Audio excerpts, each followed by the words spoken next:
বেনজির আহমেদ তো মনেই করতেন তিনি সরকারি কর্মকর্তা নন, তিনিই সরকার।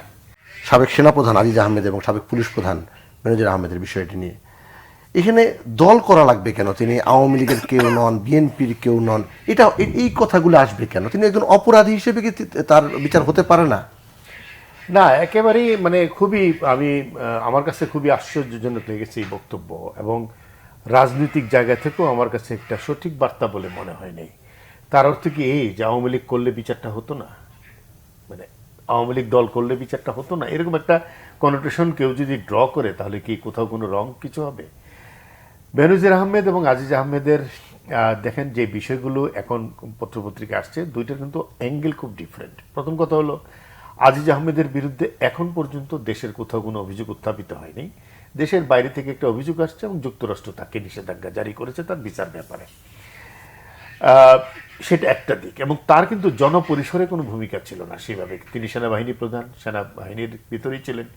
তবে তার ভাইদের সম্পর্কে যেসব কথা শোনা যায় সেখানে তার যে প্রভাব আছে সেটা নিয়ে নিশ্চয়ই অনুসন্ধানের ব্যাপার আছে, সেটা নিয়ে একটা বক্তব্য আসতে পারে।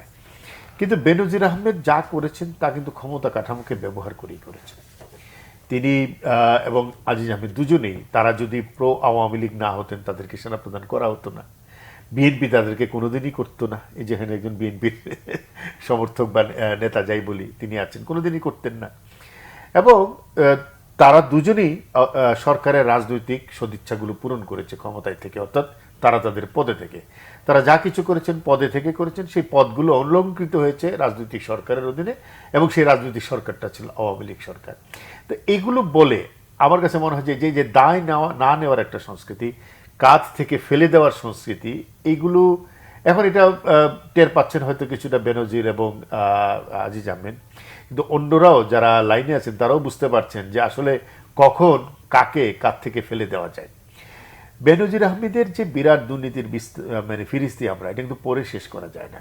আপনি কিন্তু পড়ে শেষ করতে পারবেন না, উপন্যাস শেষ করতে পারবেন কিন্তু এই থ্রিলার শেষ করতে পারবেন না, এবং প্রতিদিনই কোথাও না কোথাও তার একটা অনুসন্ধান আসছে।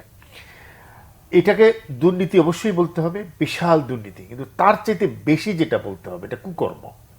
ক্ষমতায় থেকে তিনি কুকর্ম করেছেন, কুকর্মের দায় নিতে হবে, সরকারকে নিতে হবে, কারণ তিনি সরকারের সর্বোচ্চ পদে আসীন ছিলেন এবং সরকারি সমস্ত সুযোগ সুবিধা ভোগ করেছেন, এবং রাজনৈতিক সরকারের অধীনে তিনি চাকরি করেছেন। সুতরাং হঠাৎ করে ঘাট থেকে ফেলে দিল যে উনি আমাদের দলের কেউ না। দল এখানে আসবে কেন? দলের তো প্রশ্ন না, প্রশ্ন হলো একজন অপরাধী অনিয়ম করেছে, দুর্নীতি করেছে, তার বিরুদ্ধে এখন তদন্ত হচ্ছে, এই কথাগুলো তো তাকে মানতে হবে। এবং এই যে কিছু হলেই একটা রাজনৈতিক তর্ক জুড়ে যাচ্ছে, একদিকে মির্জা ফখরুল একরকম বলছেন, ওবায়দুল কাদের সেটাকে ডিনাই করে আরেক রকমের বলছেন। একটা দুর্নীতি, বিশাল আকারের দুর্নীতি, সেটা কিন্তু রাজনৈতিক তর্কে হারিয়ে যাচ্ছে। বেনজির আহমেদ যা করেছেন, আমি তো বলবো এটা সাধারণ দুর্নীতি নয়, দুর্নীতির রাজকীয় বৈশিষ্ট্য তিনি স্থাপন করেছেন, এবং তিনি একটা নতুন নির্মাতা দুর্নীতির।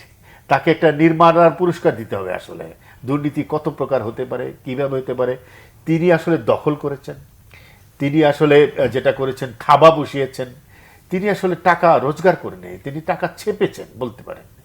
তো এরকম একটা মানুষকে নিয়ে হঠাৎ করে শাসক দল 3 বছরও গেল না তিনি ক্ষমতাচ্যুত হয়েছেন, এবং বেনজির আহমেদ তো মনেই করতেন তিনি সরকারি কর্মকর্তা নন, তিনিই সরকার।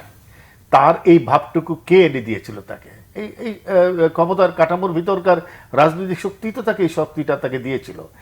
এখন যেই কথাগুলো এভাবে বলছে, এর অনেকগুলো অত্যন্ত নেতিবাচক জায়গা থেকে কথা বলতে পারি, কিন্তু আমি শুধু একটা কথাই বলবো যে আওয়ামী লীগ সাধারণ সম্পাদক রাজনৈতিক বিবেচনায় অন্তত আওয়ামী লীগের রাজনীতিটাও তিনি সঠিকভাবে এই ক্ষেত্রে প্রয়োগ করতে পারেননি।